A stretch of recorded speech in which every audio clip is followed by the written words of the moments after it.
আসসালামু আলাইকুম গাইস, আপনারা কেমন আছেন? আমি তো আলহামদুলিল্লাহ ভালো আছি। তো এই যে সবজি নিয়ে চলে আসলাম, দুপুরে রান্না বসাবো।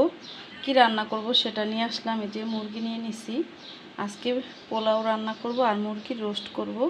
তো পোলাওতে আজকে এই সবজিগুলো দিব। এখানে বরবটি নিয়ে নিছি আমি 250 গ্রামের মতো, আর গাজর নিয়ে নিছি 250 গ্রাম, আর এখানে অল্প কিছু মটরশুঁটি নিয়ে নিছি, বড় যে মটরশুঁটিটা বড় বড় সাইজের সেটা নিয়ে নিছি। তো এই 3 পদের সবজি নিছি পোলাওতে দেওয়ার জন্য। আর এখানে রোস্টের জন্য আজকে পেঁয়াজ বেটে দিব, পেঁয়াজ ব্লেন্ডার করে নিছি। তো কুচি করে দিব না, ব্লেন্ডার করা পেঁয়াজ দিব বাটা। আর এখানে দুধ নিয়ে নিছি 1/2 কেজির মতো পোলাওতে আর রোস্টে দেওয়ার জন্য। আর বাকি মশলা আমি রান্না করার সময় দিব।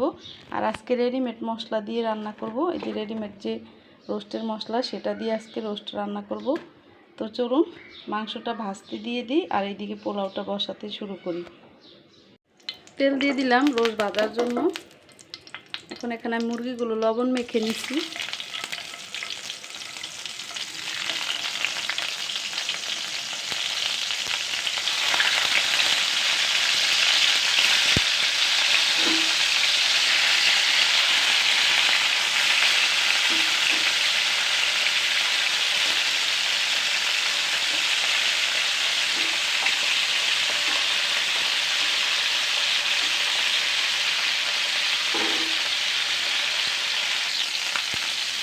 এখন একটু উল্টে দিব।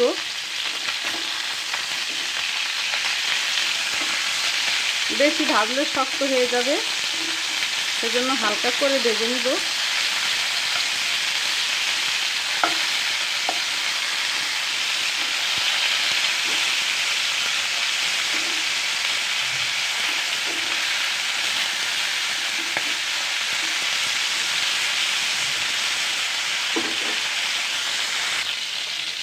ভাজা হয়ে গেছে, আমি তুলে নিব।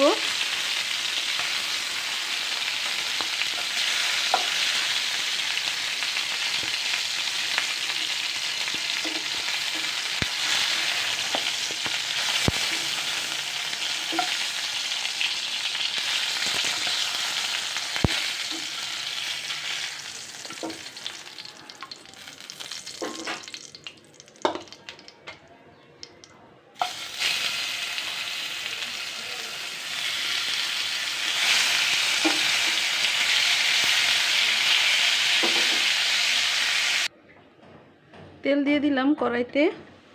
এখন পেঁয়াজ বাটাটা দিয়ে দিব।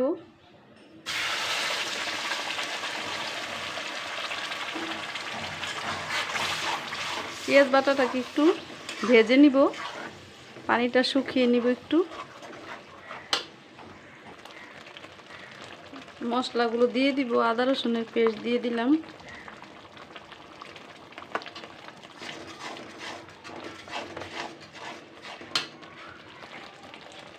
লবণ দিয়ে দিব।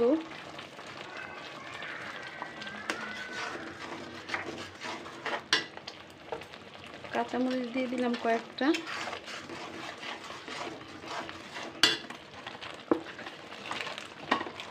রোস্টের মশলাটা দিয়ে দিব।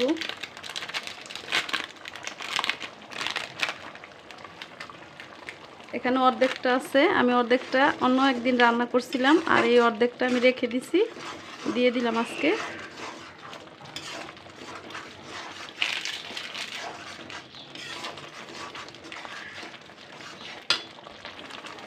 মশলাটা কষানো হয়ে গেছে, উপরে তেল চলে আসছে। আমি এখন দুধ দিয়ে দিব।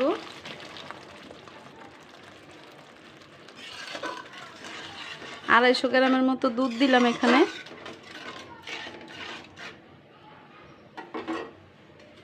এখন আমি রোস্টগুলো ঢেলে দিব।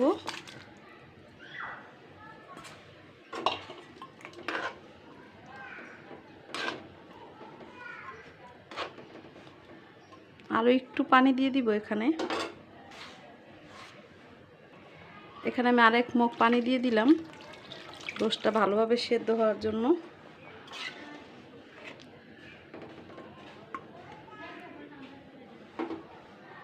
একটু চিনি দিয়ে দিব এখানে, 1 চামচের 1.5 চামচের মতো চিনি দিয়ে দিলাম। হালকা একটু মিষ্টি হবে, রোস্টটা খেতে ভালো লাগবে। আর আপনারা যদি ঝাল ঝাল খেতে চান তাহলে চিনি দেওয়ার দরকার নেই। এখন ঢাকনা দিয়ে ঢেকে দিব। সবজিগুলো ভাজার জন্য আমি তেল দিয়ে দিলাম আর সবগুলো সবজি দিয়ে দিব।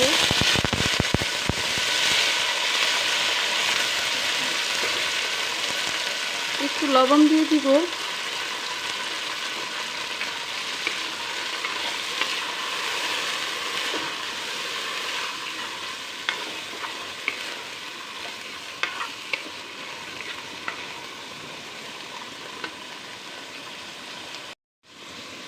সবজিটা ভাজা হয়ে গেছে। বেশি ভাজবো না সবজিটা, বেশি ভাজলে কালারটা নষ্ট হয়ে যাবে। এখন আমি চাল দিয়ে দিব।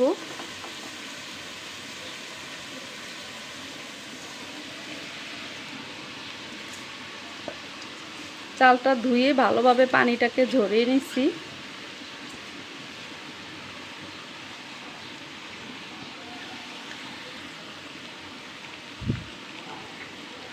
মশলাগুলো দিয়ে দিব। কাঁচামরিচ দিয়ে দিব, আদা রসুনের পেস্ট দিয়ে দিব,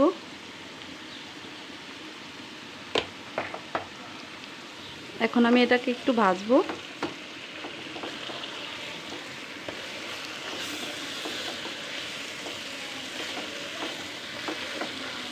এভাবে সবজি দিলে পোলাওতে কালারটা দেখতেও সুন্দর লাগে, খেতেও ভালো লাগে।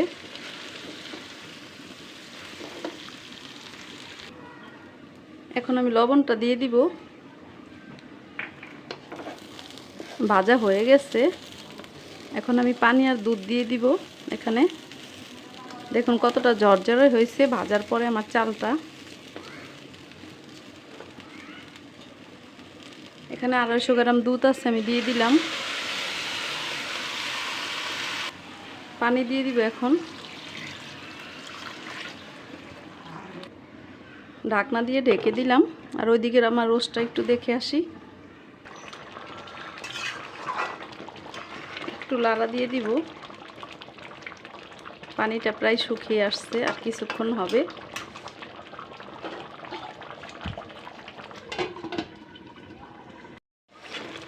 রোস্টটা হয়ে গেছে, এখন নামিয়ে নিব। আর পোলাওটা ওইদিকে পানিটা শুকিয়ে গেছে, একটু লাড়া দিয়ে দিব।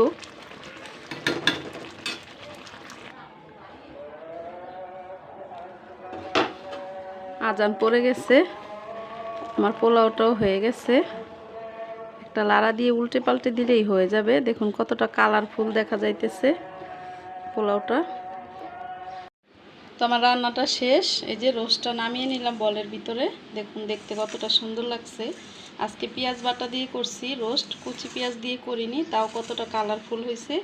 আর এখানে পোলাওটা দেখুন, এই গাজর, বরবটি আর মটরশুঁটি দেওয়ার কারণে পোলাওর কালারটা অনেকটা সুন্দর হয়ে গেছে। একদম দেখতেও সুন্দর লাগছে, খেতেও ভালো লাগবে। তো এইভাবে সবাই রান্না করে দেখবেন, কেমন লাগে কমেন্ট করে জানাবেন। ভালো লাগলে ভিডিওটা শেয়ার করে দিবেন, লাইক দিবেন, সাবস্ক্রাইব দিবেন। আর পেজে দেখে থাকলে ফলো দিয়ে লাইক দিয়ে সাথেই থাকবেন। তো সবাই ভালো থাকবেন। আল্লাহ হাফেজ।